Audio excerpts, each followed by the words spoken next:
With little money, the support of an amazing community, a dash of Kiwi ingenuity, a snippet of German precision, and some blood, sweat and tears, the growing crew of Brupeg are building a community-funded expedition and research boat.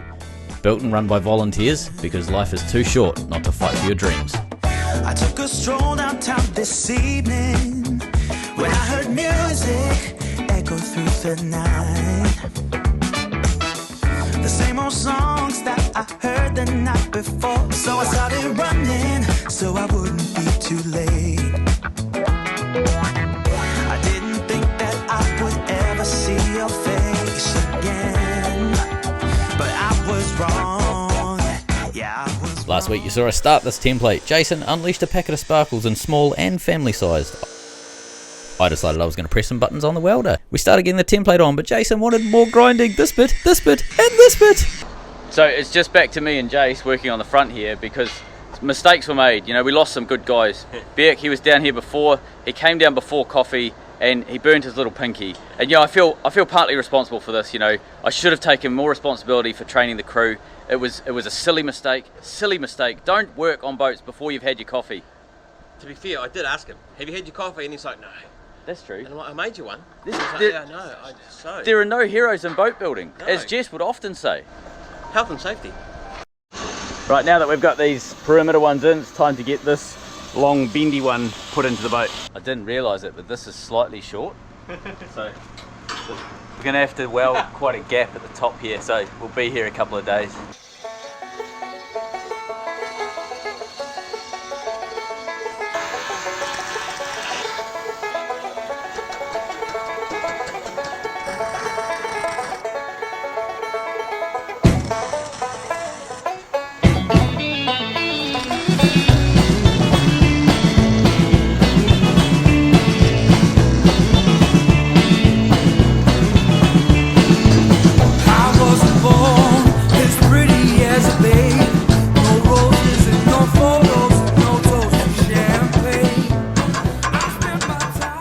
So we need to make sure we get the right angles. So when you look down here, you can see if I run my hand down there, that there is sort of sticking out this way and it needs to come in a bit.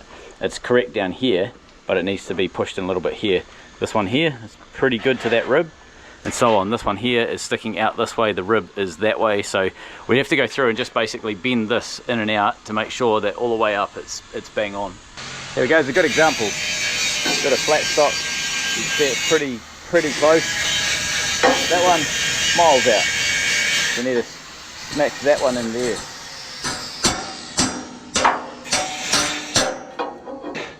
I reckon that rib actually is curved.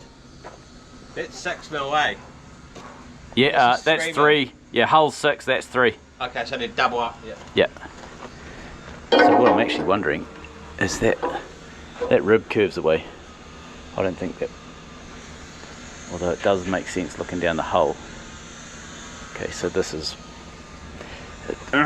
it's annoying because it's equal. When you look down that hull there, this plate is equal roughly height-wise there to there. I think the rib's wrong. That's okay, we can work with that. But so that there then lines up with the rest of the rib pretty good.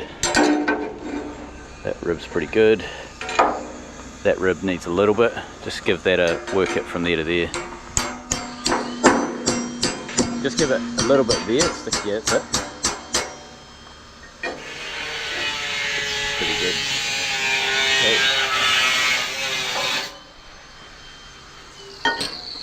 You give that lot a go.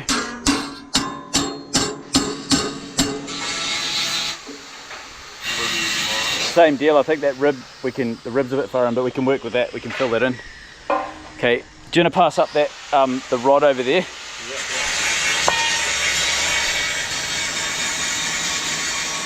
So hook it in, say there, somewhere up on that. Yeah. It's not really probably the best analog, is it? Mate, actually come forward. Just push it against the hull. Yeah, there we go. Okay, so this one needs to go in. So go from that one up.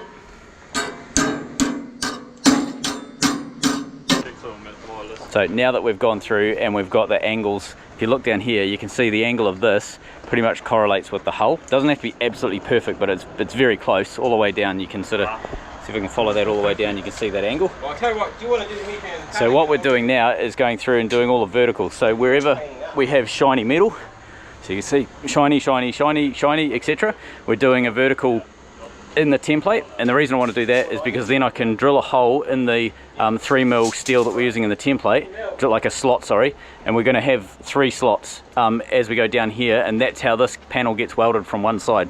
So if you have a look at this side, all these little weld marks, that's where I've welded this panel on the inside to the ribs and stringers that are currently inside the boat. I'll spin around and I'll show you those welds. So you can see the welds, there's one down there, there's one there, etc. On every rib and stringer there's welds holding it on. Now we can't get to the inside, once this panel's on, we can't get to the inside and weld it. So the way that we do it is we cut holes in the panel. So let's imagine I'm doing it on this side. I would cut a hole down there, say 15mm wide by about, I don't know, 75mm high. So what's that? Just over ½ an inch, and it's about 3 inches high. We'd do that everywhere one of these welds is, and then we would fill it up. So you cut it wide enough so that you can run your gun around the rim all the way around. So you don't want to just cut a small slot and then fill it up with one weld. You want to try and get all the way around and fill it up, and then you can fill up the inside to make sure it's flush or level. But that's a common way that they build rudders and other sort of areas where you can only weld on one side on commercial boats. Let me show you an example of this. Our nozzle on the propeller is hollow. So let's just do a hollow or solid check. It's pretty hollow. See how you've got these slots here, and they've got a weld down there. They go around the bottom, weld up there and around the top. That is what I'm talking about. So there'll be a structural member there, and you can see there's another one here. Those dimples go all the way around the diameter of this, and they weld it on the outside to whatever that structural member is. If you happen to be in a shipyard at any time, go have a look at like ship rudders, things like that. They're often quite thin. They might only be, say, 100mm wide, or what's that, 4 inches wide, so you can't physically get in there. So they might weld one side from the inside, but when they do the skin on the second side, they have to go and do a slot. Here's another couple of really good examples. So we've got a nozzle and we've got a rudder. So you can see the nozzle, they've got these lots and lots of dimples here. They go sort of various places around. There's one row there, another row down there, another row here, etc. Same deal on the rudder. So this side won't have any. There you go. Absolutely no dimples on this side. And same with the second rudder on this boat. I'll come back and see this. You can see there's 2 rudders on this boat. So the inside on both of them has no dimples, and the outside, where there's less water flow, has more dimples. And that's because it's a hollow rudder. They can only get to one side.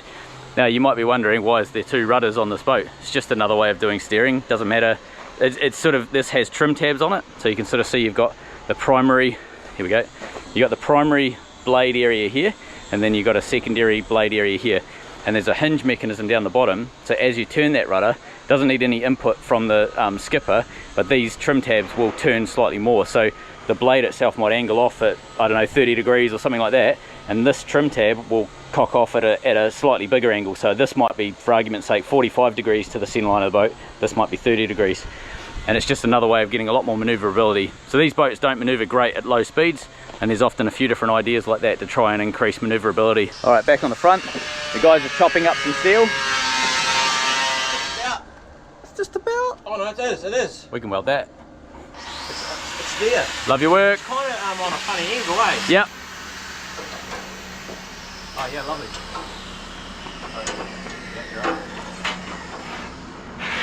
Okay. Welding? Yep.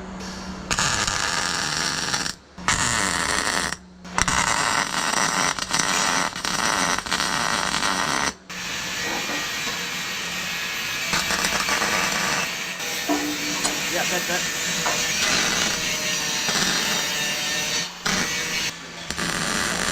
Hey! How's it going, alright? Look at this fella.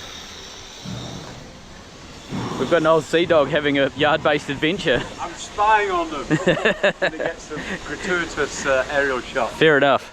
He's sealing up the hole. Yeah. Listen, I've been looking at that hole every time I walk past saying, oh, hole! But no more hole. So the guys are still working on the steel work.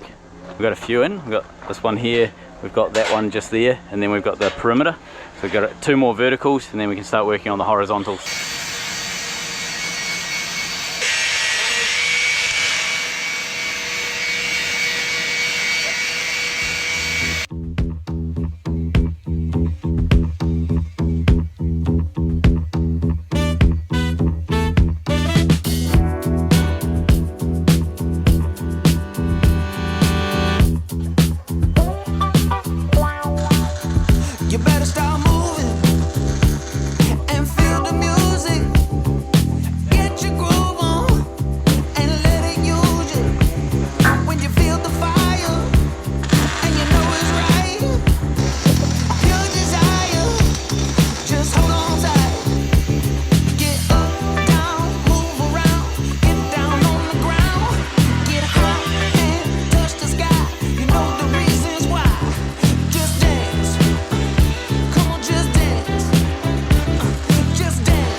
see, a lot of steel. So probably more an elegant way of doing it than when the pros do it, but I just throw lots of steel in, so there's no way that it's going to move.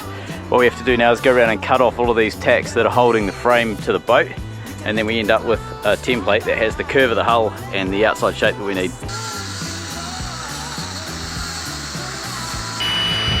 The guys are going through now and just cutting off those tack welds, just with a 1mm cut-off disc, slicing straight down into the tack weld, working away all the way around that template now.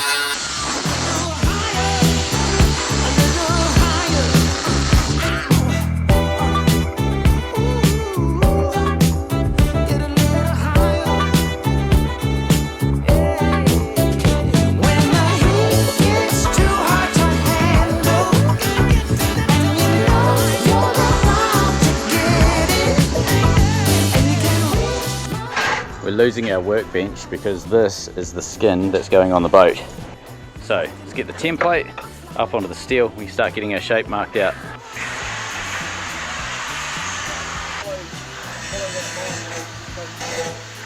Jace is just going through and cleaning up the tack welds that held the template onto the boat. Jack and me are going to go through and mark this to the plan, push it down as close as we can to the deck, and then get a line going on. We're not going to push this up against the edge here because that's not straight and the plate is. So regardless, we have to basically trim some off. So we're just going to trim the whole plate. So that's our plan. Go around and get that done.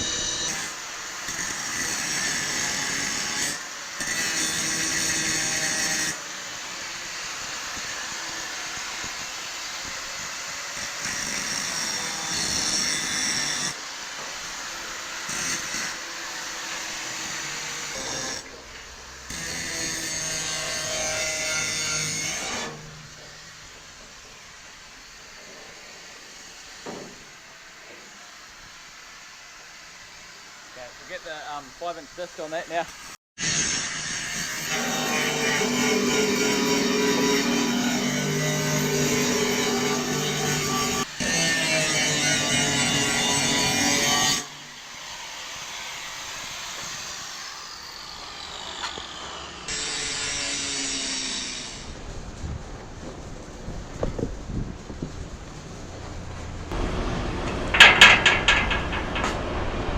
Alright, now we're going to do these horizontals.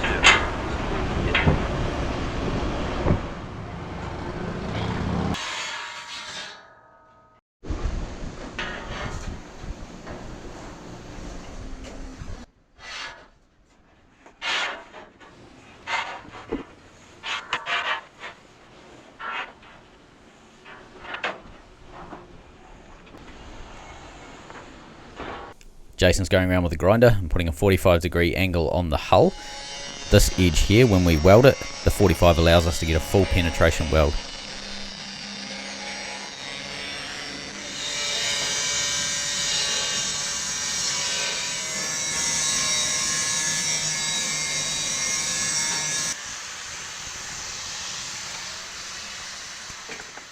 I want to do 3 slots per rib.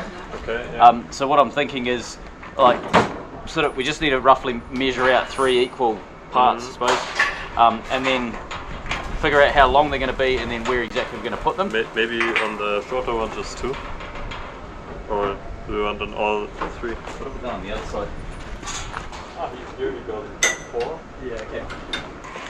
Maybe do it same as that side in here 4. I mean, not just at one.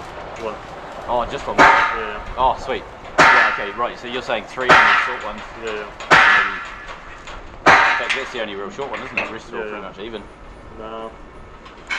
Maybe you're right. 1, 2, 3, 4. Yeah. This one's pretty smaller, and that one Quite small. Yeah. All right. What all of this chin wagging is about is figuring out exactly how big we're going to make slots in this panel, and those slots need to align with the ribs on the hull behind me, and then we weld through the panel so that we join the panel to those ribs underneath when it's all installed.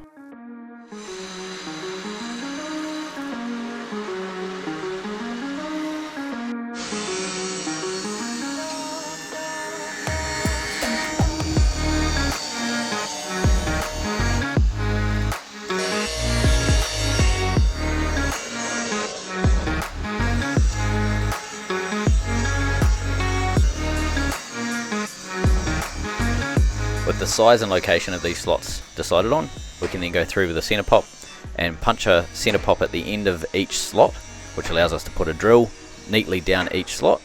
And we work the drill size up, starting at 3mm, going to about a 7 or 8mm, and then finally up to a 13mm drill.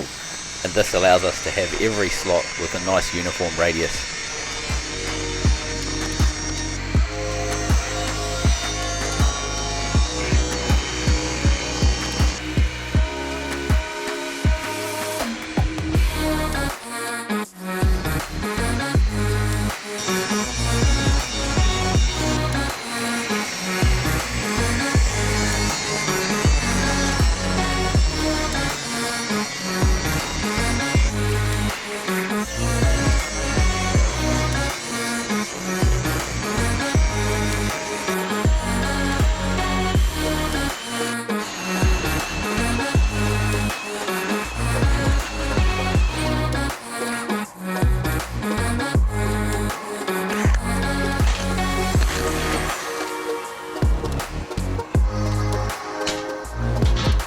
Once the holes are cut, we can just link them up with a grinding disc, and this gives us a lovely uniform slot.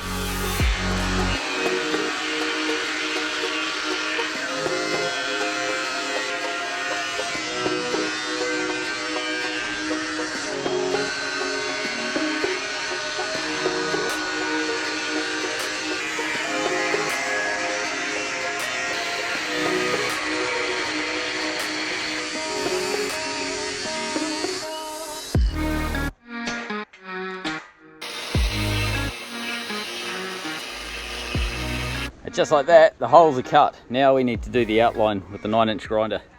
Just like that. Just like that. Bam! And the holes are cut. Easy as that. Easy.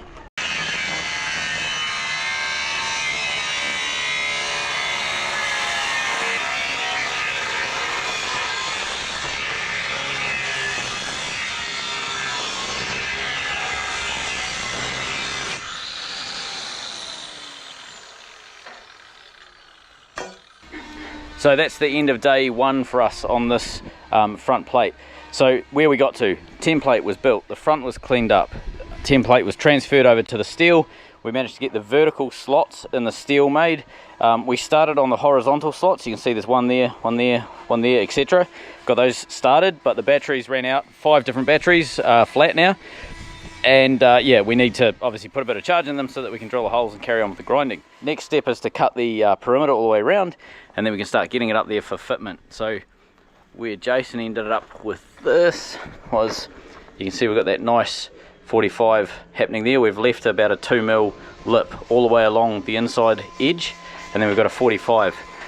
And it's so that we can create this. So we've got the plate, we create a 45 and we leave a very small landing, and then you got the back of the plate.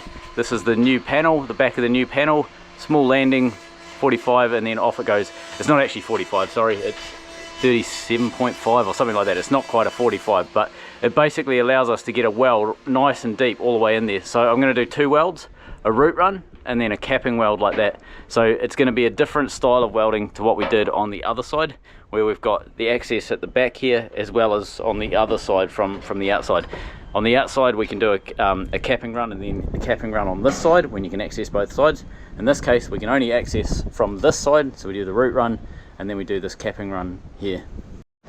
Morning, it's time to get back into this. We're going to work on cutting these horizontal slots, and then we can start cutting the outside and getting it fitted to the boat.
So the guys are going to go through and start cutting this edge here. We're going to cut it 5mm too big. So this has all been cut to the bang onto the line. We're going to cut this 5mm too big and we're going to trim it on the boat. So we'll get this tacked in first. We'll start dogging these sides down and then that will be trimmed to suit based on the boat. While that's being cut, I'm going to start welding on the lifting dogs to the boat, as well as we'll eventually put one on the underside of that plate. And that's going to allow us to chain block the plate up and then push it into the hull itself.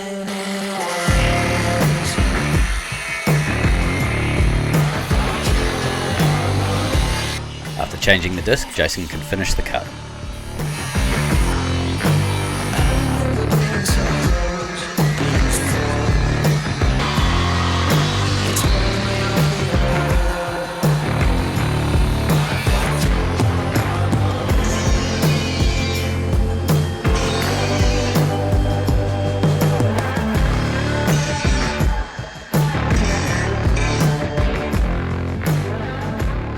That's a pretty side.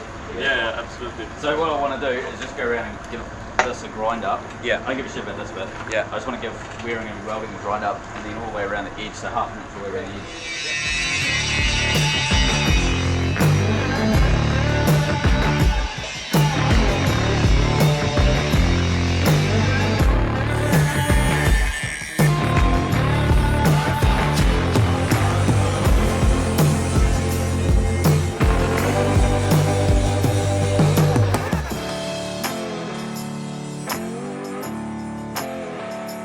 This is front, so centre of gravity, where I've got it here somewhere.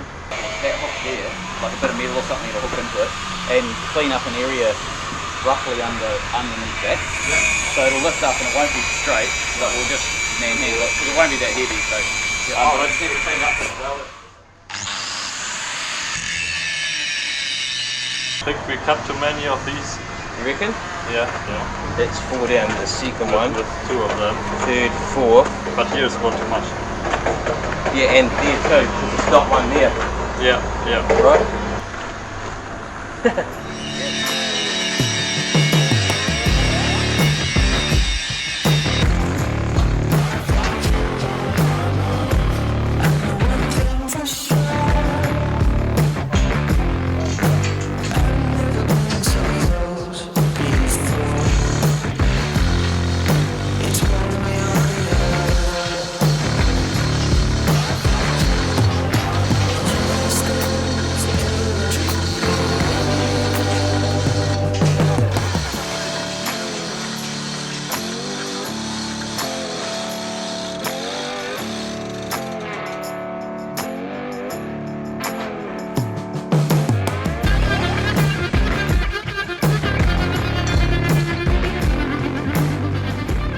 Gone through and added like an eye there. There's an eye up there to lift from. Got one up the top and one here. That allows us to sort of get that orientation sorted. So now we'll just lift this up into its place and yeah, see if we can start tacking it.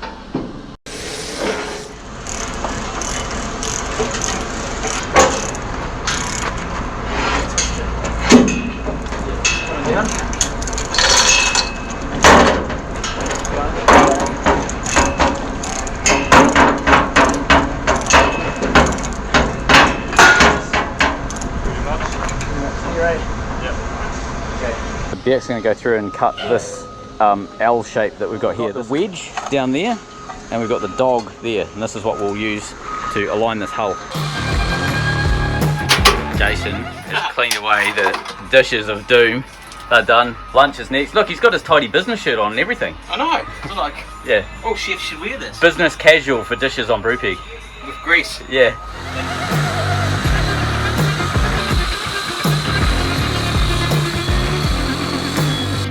Don't want to bang on about it, but next week this plate gets fully welded to the bow. Thanks Jason and Birk, we managed to get a huge amount done on the bow this episode.